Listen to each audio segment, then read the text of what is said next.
Hey guys, how's it going? It's week 4. I've got the head-to-head battle, the cage match, if you will, against my old friend Peter Overzet, the hardest working man in fantasy football. We're gonna play head-to-head on Draftkings, but okay, sorry for Pete's people. We're gonna play a 2-man GPP against one another for charity. $269 at stake. Apparently, the man's got to Pete and made him up the stakes a little bit to 269. If you play head-to-heads on DraftKings, or sorry, head-to-head GPPs on DraftKings, this is really weird.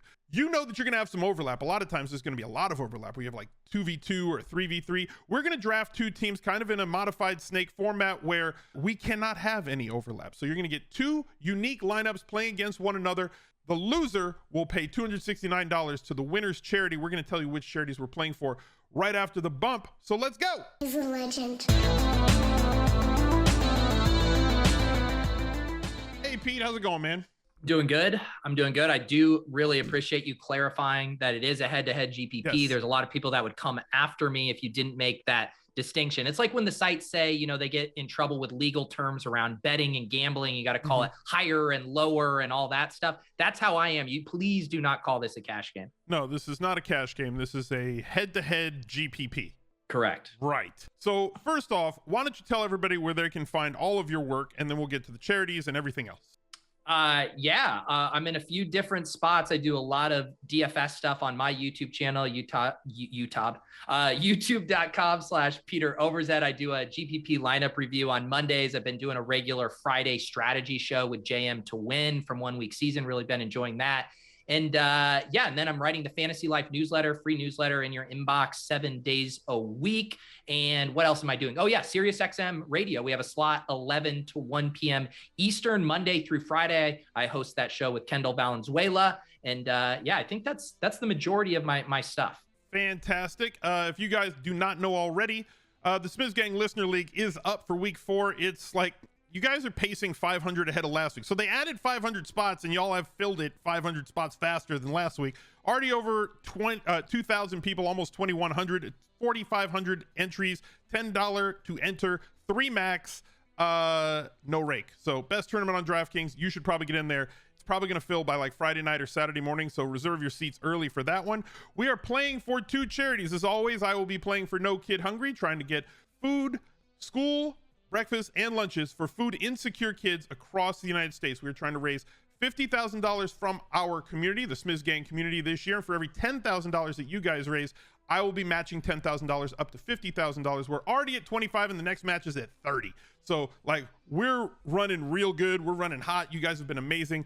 If you wanted to donate, there's a link down below in the description. Just click show more, as well as the charity that Peter is playing for today, which is going to be Charity Water through the Welly Maker, Drew Dinkmeyer's yearly charity that he has run and operated, much like we do the one for No Kid Hungry. He does one for Charity Water, providing clean and safe drinking water to people all over the globe. So, Pete, you have chosen to pick first in this one. So who do you want? Real quick, can you refresh my memory? What happens if you say pick a questionable guy, they don't end up playing? Will you give me the reminder on that? So if you pick somebody on, because we draft these on Wednesday, so like you have to give a little bit of leverage and leeway to people. If somebody all of a sudden on Friday is out, if you pick a player who is then out, that is in now but is out by the weekend, you can then replace that player for the same or less salary. Gotcha. Okay. All right, Nobody's ever tried to game the system though by like picking 3 players that are out and just saying, I'll just make the optimal picks later, like just checking it back. Like nobody's done that because, you know, it's a charity game and we're not playing for blood out here. No, you know, I would never do that, Smith. There was one specific player I was thinking about relative to that, but I would never game the system. I want to play this straight up. I want to deliver you your first real loss of the year, not a Trey Lance asterisk loss. I'm coming for you, Smith. But I think the 101 is pretty clear this week. Maybe you'll disagree with me. I'm going to take JAMAAL Williams at 6,100 here. Yeah, I mean, I think that he is as well. He's a fantastic play. The question is, what type of snap share and running back touch share do you think that he's going to get in the absence of DeAndre Swift? Because like there's been the Craig Reynolds rumblings so far a little bit that he's going to get some of the work. I think JAMAAL gets like 70% of the snaps. Yeah, I do too. And the thing is like that's what he's been getting with DeAndre Swift. So it's almost like anything extra on top of that is gravy. And I don't really think they're going to sub out Jamal Williams at the goal line for Craig Reynolds. So I think his role is pretty locked in. And then on top of it, the bonus is I like this game environment, you know, third highest total on the slate at 50. You can expect some dome fireworks here for Seattle. Last time these guys played in week 17, they combined for 80 points. So I like this game, and Jamal Williams, the swag daddy, he's going to be pumping his way to the optimal lineup here, Smith. All right, fair enough. So I got to take him off my list. We'll put him in your lineup. We'll swing it over to me. Let's see who I've got here. I've got to take a running back, I think. And in a similar situation, right? Like I really feel like in this similar situation, I have to take KHALIL HERBERT, right?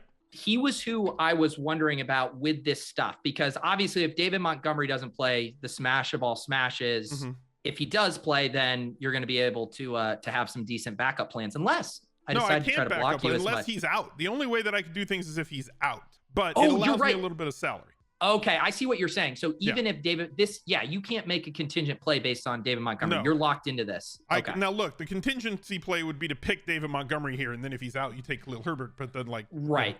I honestly think that David Montgomery is not playing this based on where we sit on Wednesday. Now look, here's the thing. If you're watching this video on Friday and they've said that David Montgomery is going to play, then don't play KHALIL HERBERT in your lineups on Sunday. So you have time to make these decisions. Al said on Wednesday, I have to play KHALIL HERBERT.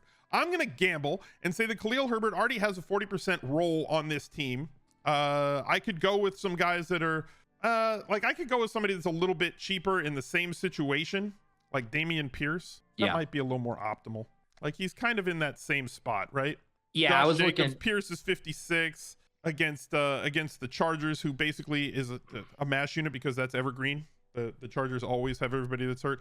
I'm going to do this. Okay, I'm going to take Pierce because it is Wednesday. Maybe I'll grab Herbert later just in case.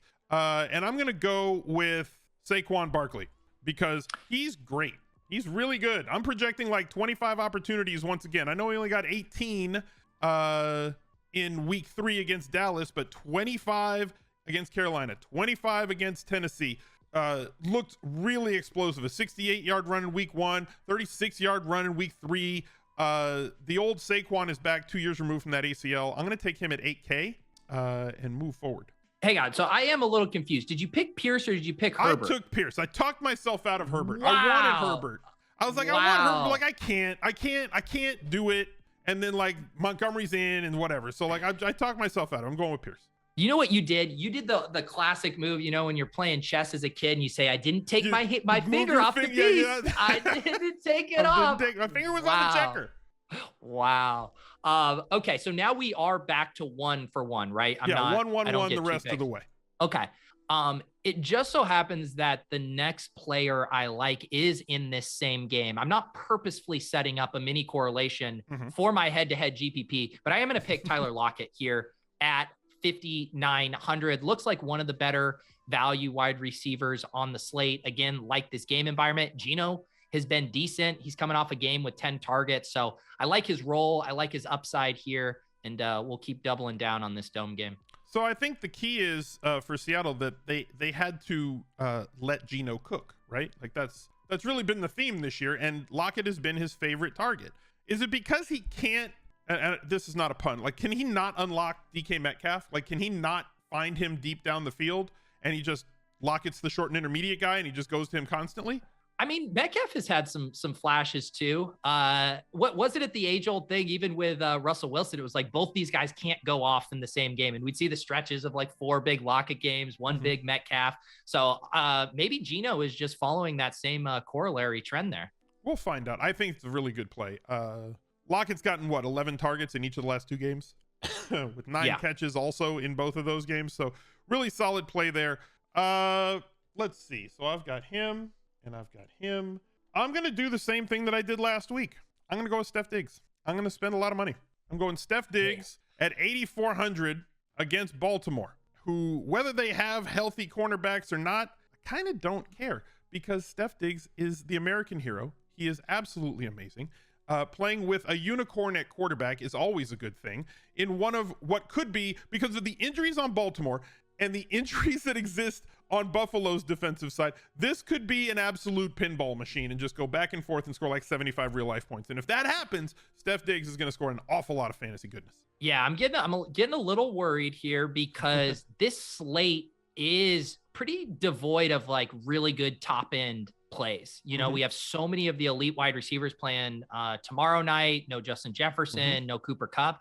And you did take the two best top end plays, Barkley and Diggs, as I expect you to. So this will be interesting. I might have to just keep hammering the value angle and then knowing I'm going to pretty much have my pick of the litter at the top end. So that's an interesting spot. I think what I'm going to do here is I'm going to stick I'm going to save tight end.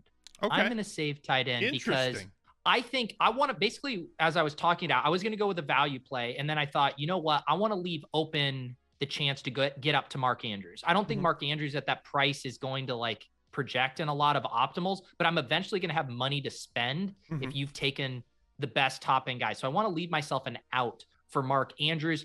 Let's do another value wide receiver.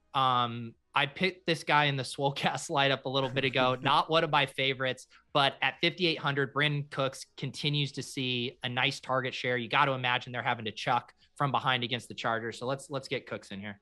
So I think I just said this. I just recorded my wide receiver rankings video before I went live, and nobody ever likes Brandin Cooks, but he's ever present. He's always going to get 7 to 15 targets like every single week. They always project to be in throwing situations because they project to play from behind most weeks.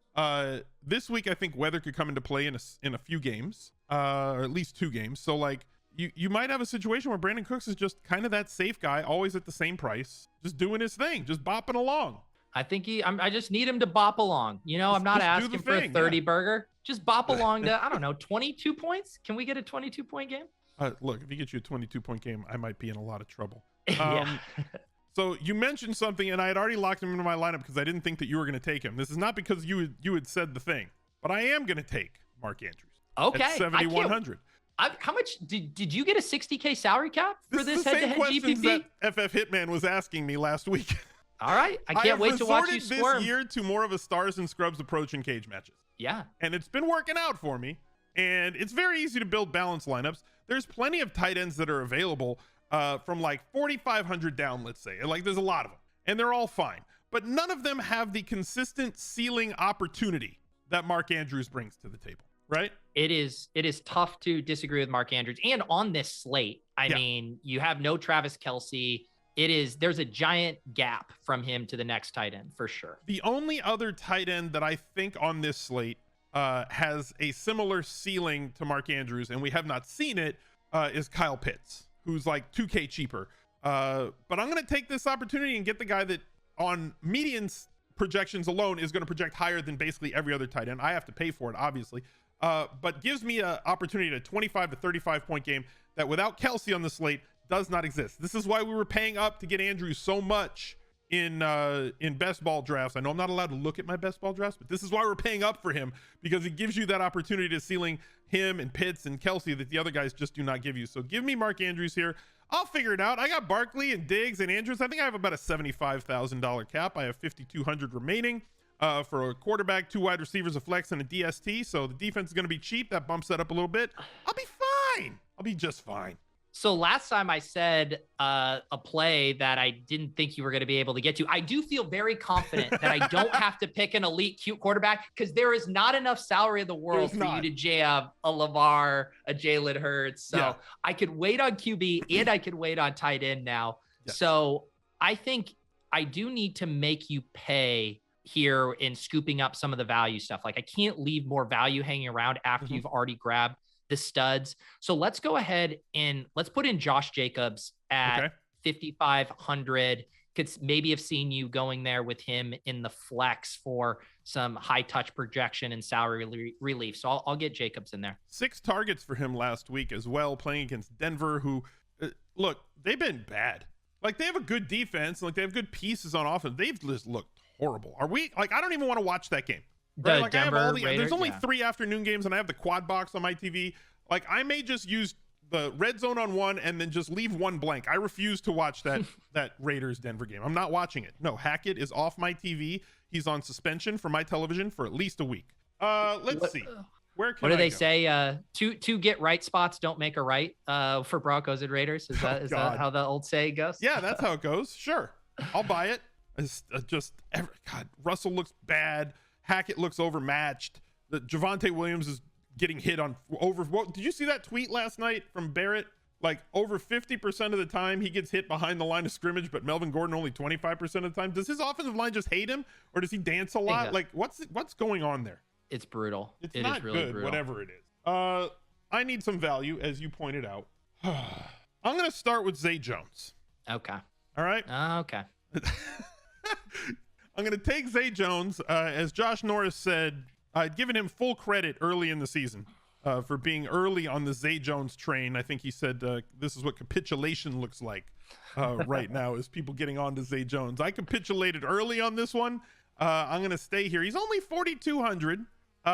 He's going to catch some Darius Slay being on the outside with MJJ and Slay not really traveling to the slot. So like that kind of sucks, but they're going to be in passing situations. Hopefully that Jacksonville line can keep pressure off of Trevor Lawrence enough that he can deliver 6-7 targets the way of Zay Jones. If he does that, I'm fine with this play. I'm resting on my stars and scrubs. My stars have to perform. The scrubs just have to exist in games and not do anything fancy. Give me like 12, 13 DraftKings points and we're good, Zay. There's one thing I can't take away from Zay Jones, and that's the fact that he does exist. He does exist. No one can take that away from Zay Jones.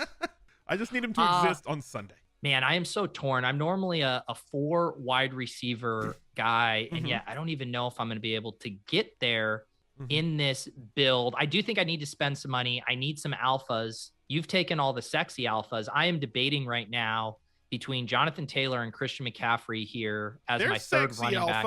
I know, but they aren't. I know. Is this the bounce back spot for Christian McCaffrey? For both of them, it looks like, to be honest with you. I know. Both look decent here. Let me check the implied totals here. I need a tiebreaker here because both of these games.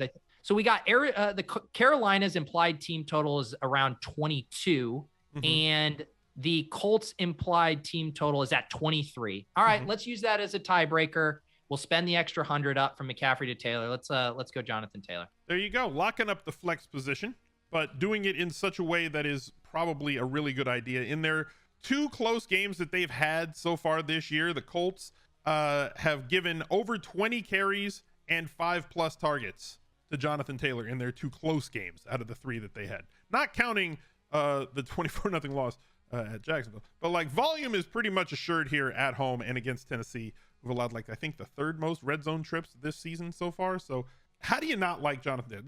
This is the week where the expensive running backs kind of go off, I think, where they've failed previously. I'm going to go with another preseason high riser, hoping for some big dubs with Romeo Doubs. Yep. He's 4,500, got 8 targets last week. They are 11-point favorites. Yes, I know that they want to run the football. Okay. We know this. They're going to run it 35 times, but they got to throw it sometime. And Dobbs has done nothing but show out every time he's been given an opportunity, both in preseason with Jordan Love and then last week in the absence of Sam Matt Watkins and whoever the hell else they drafted in front of Romeo Doubs. Christian Watson. I know who it is, but like it doesn't matter is the point. Dobbs is the key. He is electric. Boogie woogie woogie. Scored a touchdown, 8 catches on 8 balls thrown his way. 4,500. So the price is up here, right? So I could have gone cheaper, but I'm going to choose to go with him. And I think that, look, Green Bay could run away with this game against New England.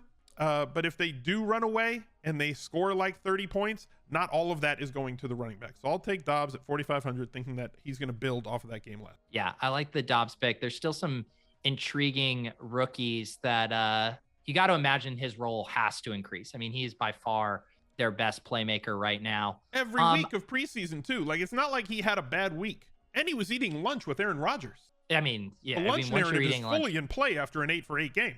It is. I mean, once Cooper Kupp and Stafford did it, I think it just, the correlation is. That's totally different. Oh, I mean, we don't know how early they're eating it. Maybe he is getting a little bit more of a brunch vibe. I mean, if he's having huevos rancheros with him, I am calling it breakfast. Look, and also you have coasts in place. So like 9 a.m. on the West Coast is like noon East. That's lunch there. So like you're basically having breakfast in LA, just in Wisconsin. Exactly.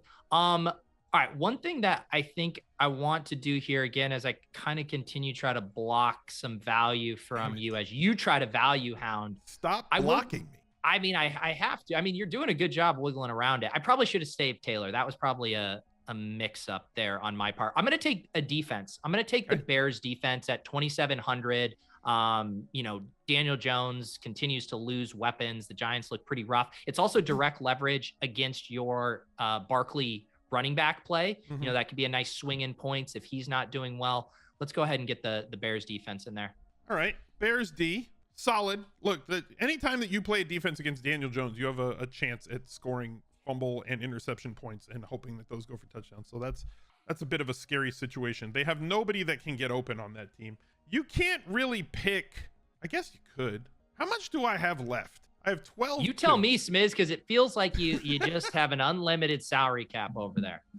So I got, like, what are the defenses, right? So like I got, let's say any of them like 2,500 and down. Fine, all this nonsense, right? And then so that puts me at like 9 something. I could spend like 6K on a quarterback, I guess. I should take a flex play is really what I should do in this spot. See, I have him. Let's do, don't allow that. This, God, this is so very ugly. The value at wide receiver, like, because I can't afford a running back, I don't think. I really don't know if I can afford a running back. So like the value down here is really ugly. Like I could go with Duvernay at 41, but like there's no volume. The volume guy down here, are you ready to laugh at? You can laugh at me for this. This is I'm gonna laugh. This is what I was hoping you would run into. Finally, a dead end here. It's not really a dead end. Like I could go with Alec Pierce, but like I really kind of do feel that the volume play down here is Richie James Jr. In the absence of Sterling Shepard, maybe Kadarius Toney comes back, maybe Wan'Dale Robinson comes back, but again, a wide receiver who is existing is really what I'm looking for. Somebody with a pulse who wears a uniform and runs around on the field. And I get that with Richie James, as well as a really cool hairdo. So I'm going to take Richie James at 4K, leaving me with 8,200 for a quarterback and a defense. I like it. Richie James was on my radar if my team ended up funneling me down into that wide receiver range. I did just see Wan'Dale Robinson, Kadarius Toney, both DNP today at practice. So things trending well for Richie James. He's going to be like a boom bust guy for you too. Like he's either going to smash that or he's going to create your lineup. And I'm rooting for the latter. So like, look at 4K. My reasoning is if I get like 6 or 7 targets out of him and he's been at 6, 6 and 5 the first 3 games, then like I'm Ross from Friends. I'm fine. So what I've been struggling with here is this quarterback decision, because on the one hand, I just am like, you've been able to fit in more ceiling players in your lineup. And I definitely went with a more balanced build, save for Jonathan Taylor. So I've been trying to think through how hamstrung am I if I do get Jalen Hurts, the cheapest of these 3 elite quarterbacks. Can I make this work? And I think I am going to try to make it work, because ultimately it's only going to squeeze me at tight end. And I'm just not worried about getting squeezed at tight end. So what I am going to do, and I kind of already see, actually, I need to do my wide receiver first, because you might take this guy. I can't. I physically cannot take another player that's not a quarterback or a defense. Okay. All right. Then I'll save my sneaky play. I'll go ahead and put Jalen Hurts in. I'm going to get Jalen Hurts. I need some ceiling here to compete. And I'm going to end up punting it off at these last 2 slots, but I think I have some plays. So coming into this cage match, my thought was I was going to pay up at corner. And I was okay because there's 3 of them that are basically the same price. Like whether you're paying $8,400 for Josh Allen or $8,300 for Lamar Jackson or $8,200 for Jalen Hurts, like fine. So I was like, well, I'll let him get one and then I'll get the other. And then things have just kind of gone a different route once I started picking. I don't even know what I'm going to do sometimes. I just kind of do stuff. So This has left me with 8,200, but I need a defense. I can't really afford it. I don't want Aaron Rodgers, although I would have the GPP correlation because this is a two-man GPP with Romeo Doubs.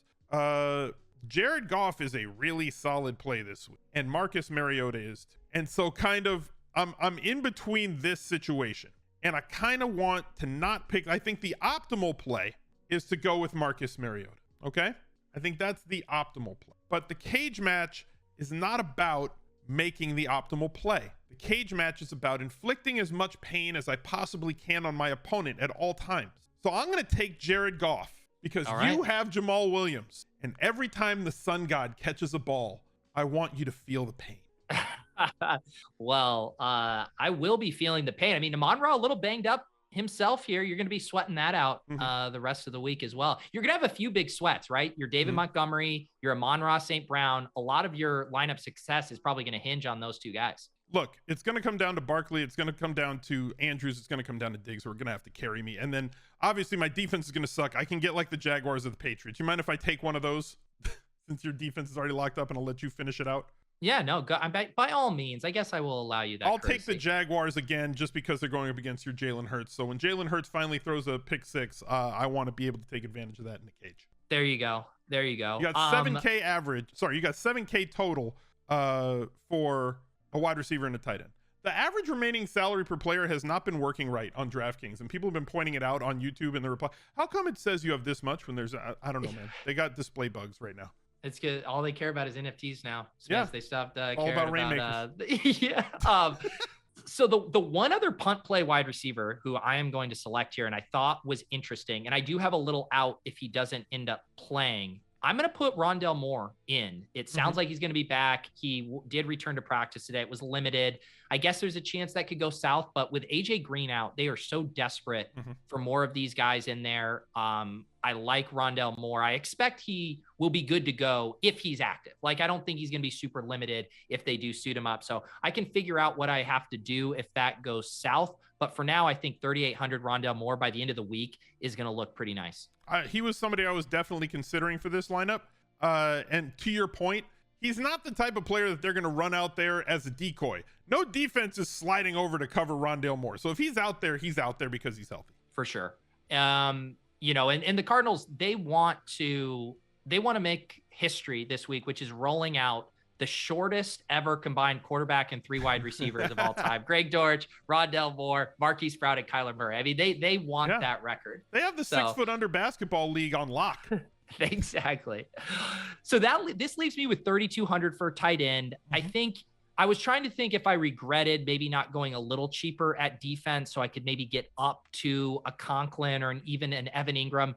But ultimately, I am going to continue to bet on this Seattle-Detroit game. I mean, Noah Fant had more targets than even Evan Ingram last week. He had 4 targets. I still am like just a long-term believer in Noah Fant's talent. I know he's been losing snaps as, you know, Pete Carroll does his tight end by committee stuff. But to me, this feels like either like a small miss or a big win at tight end. So Noah Fant, 3,100. As I said, I like this game. Gives me a little ceiling down here, which is actually hard to find generally at tight end at this price point. All right. Jalen Hurts, Jamaal Williams, Josh Jacobs, Tyler Lockett, Brandon Cooks, Rondale Moore, Noah Fant, Jonathan Taylor, and the Bears defense for Pete, playing for $269 this week. I have Jared Goff just for the pain. I should have gone with Mariota because that's what the optimizer said I should do. But no, I'm going for Max Payne. Pierce, Barkley, Diggs, Zay Jones, Romeo Doubs, Andrews, Richie James Jr., and the Jaguars' fearsome defense. That's going to do it, guys. Pete, thank you for being here. Make sure that you guys follow Pete on Twitter and everywhere else. Find his great content that's out there on YouTube, and we'll catch up to you later. Look out for another one right there. Thanks, Pete. I'm disgusted in myself that I didn't get any elite wide receivers in my lineup. I should have grabbed Diggs early. For the brand, I messed it up. Have to do that, right? I messed it up. Like, you know, the little angel and devil on the shoulder is like, yeah, you could just get one of Mariota or Goff. And it's like, it's fine. We don't hate players. We hate ADPs. Yes, that's all it is. He's a legend.